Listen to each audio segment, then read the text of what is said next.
And we're live. What's happening, ladies and gentlemen? Thanks for coming over to the DFS 5-pack. I'm Ryan Kostrowski. This is going to be the show for Tuesday, the 1st of September. Two-game NBA slate. Bellum will be back for MLB as we come to you guys with that a little bit later. And there will be an overlay show today. I know I keep getting questions on that. We're doing our best to break it down every single day. Running two sports right now, that'll keep you busy. And, guys, we got football, like real soon. Like, really, honestly, this kicks off in like 10 days. A lot to be excited right now about you sports fans. Now, that all being said, before we get into the actual DK plays for the day, guys, don't forget to get your contests in over at Overlay today. We got NBA contests up. We got baseball contests up. We got PGA contests up. We got NFL contests up. A lot to be excited about. We went through an initial breakdown of the NFL stuff yesterday. It is up and ready to rock. Go check that bad boy out. We'll be talking NBA and MLB earlier or later on today. Appreciate y'all watching you guys play on here. Don't forget about the Slump Buster Challenge. Basically, if you can't find your way into the money for 20 contests, they will refund the entirety of your buy-ins. A lot to be excited about. Now, that all being said, let's move into the DK picks for the day. It's going to be a tough slate. So one of the things I want to make sure I mention before I get into any more details is make sure you're evaluating NBA a little differently than you do in the regular season. And what I mean by that is I had a bad play last night with Tyler Hero, which lowered the overall point total that we have. I couldn't quite get to Goran Dragic like I wanted. Made a wrong play by playing Giannis, even though I didn't like him. Definitely choked on that one.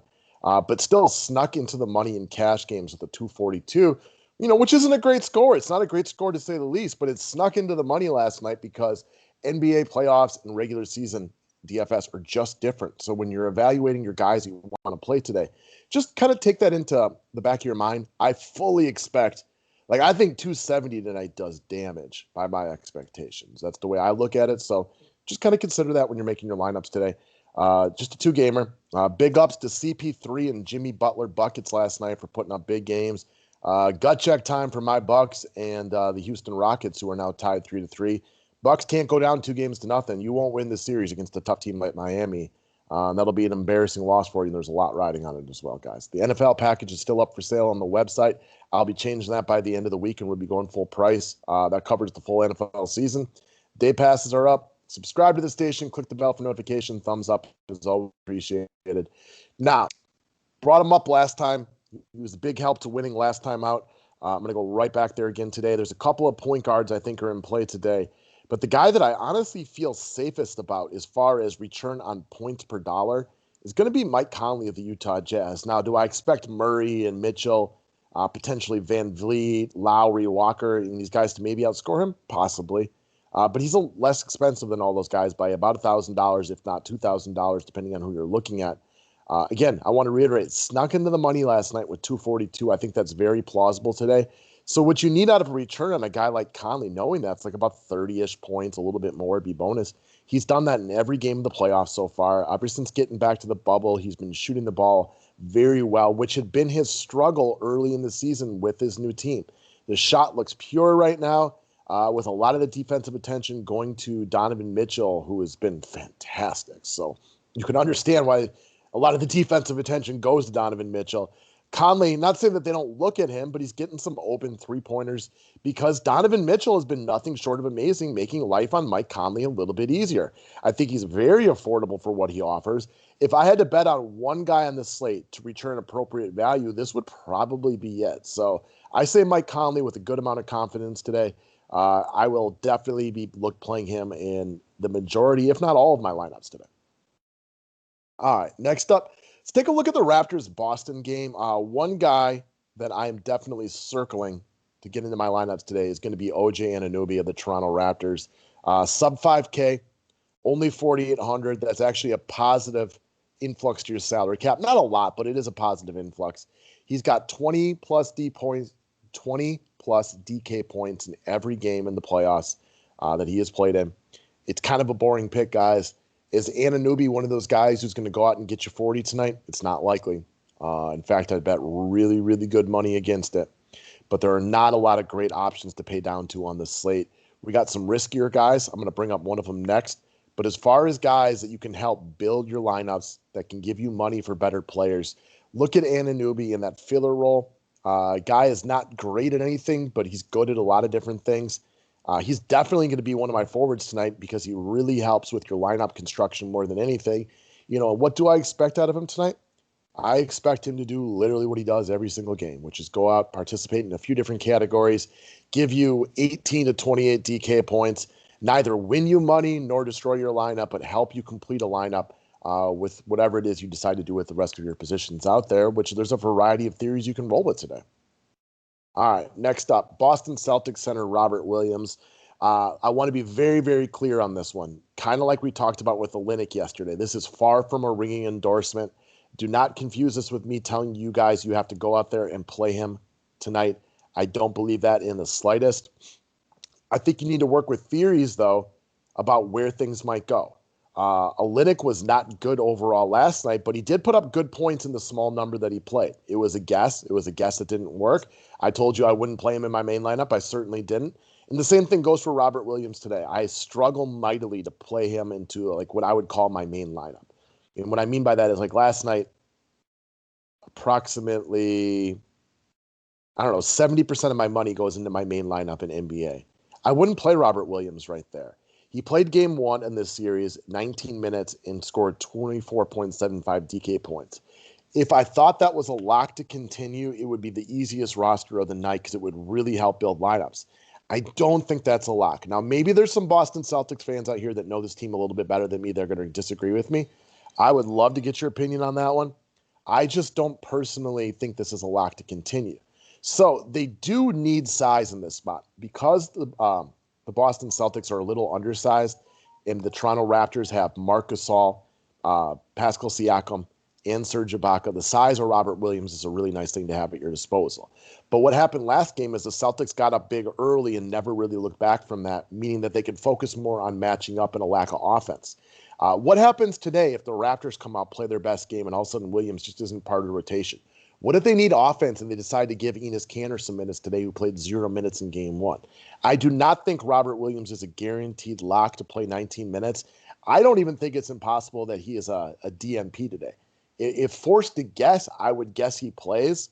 But I want to see another game of this one for me personally before I put all of my eggs in this basket. Again, I'm telling you, I do not have a guaranteed answer on this one. This is not one where I have great confidence on it. I really want to discuss him today. And it's very possible that I'm wrong and that he does play big minutes today. We have one game to go off of. This guy was a virtual DMP for the vast majority of the Philadelphia series. I don't think there's any lock for him to play again today. Would I bet on him playing? Yes, I would. I wouldn't bet on him playing 19. I do think he'll get into the game, and he is a good DFS player as far as points per minute goes if he's in there. So if you feel more comfortable with him in your lineup today, I can completely understand why you feel that way. And it's possible by the end of the day that I get better information. I got a buddy who's a DFS tout that's a big Boston Celtics guy. Maybe he'll talk me into rolling with him today because maybe this is the plan for the rest of the series. But as it stands right now, I personally find him to be a risky play and think he's far from a guarantee to see the same allotment of minutes, especially if the Raptors play significantly better today and they need offense to play catch-up. All right, last up, I want to talk about my boy Jamal Murray, who has been sensational. I loved him in the first game where he went off. I loved him in game 6. I didn't like him nearly as much in game 5, and I can't remember if I ended up using him or not, but again, that's a couple days ago now. What do I think of him tonight? I am still thinking this one out. So Murray has been magnificent the last 3 games. He's 52 of 81 from the field, 22 of 35 from three-point range. He's playing huge minutes. Out of all those things, the one thing I say very confidently is the huge minutes will keep up. They've been taking him out about halfway through the first quarter, getting him a few minutes of rest, and then bringing him back. And he's almost playing the rest of the game. This is a game 7. This is a win-or-go-home type of scenario. I'd say with great confidence, Jamal Murray very likely plays 40-plus minutes again tonight. They need this game, right? Like, that's not exactly Ryan's rocket scientist. You all know the same thing right here. My big worry here is you heard every NBA pundit after this game was over. What the hell is Utah doing? Why are they not forcing the ball out of the hands of Jamal Murray? So Utah has played a defensive strategy the last couple of games, which is really tried to force Jokic to not have the ball in his hand. I think adjustments could easily be made right here. And you got Jamal Murray at 9-7. And I have to assume that this might be the game where it becomes a little bit chalkier. I started a poll on Twitter to see where people come from. Only a few votes in. I'm going to continue to look at this one throughout the rest of the day. But it's really gearing up right now that people are going to give love to Jamal Murray. And I could be wrong about this one early, but it's only a 2-game slate. I had him at under 20% the other day, which I found would be shocking. He's the reason that, I managed to just finish into the money. He was fantastic. Will he be popular today? I kind of think he will be. People who watch this game and have seen it 3 times in a row are going to want to buy into this one. I love the idea of the pivot in GPPs today. I really, really do. We have other guards at our disposal. If you could go to the Boston-Toronto game and take a look at those guys, you have to expect that the Jazz spent the last 48 hours or whatever it ends up being 40 hours trying to figure out what it is they can do to stop Jamal Murray, because he has been nothing short of sensational the last 3 games. It's been a joy to watch it as a sports fan. So you can tell I'm getting a little bit passionate about this one. I'm a big Murray fan. I don't think I am going to look too hard to, I don't know. I'm still thinking about it. I don't think I'm going to play him today. He was not good in either of the Game 7s Denver played in last year. Now, this is a totally different scenario. This does not mean that he'll be bad today.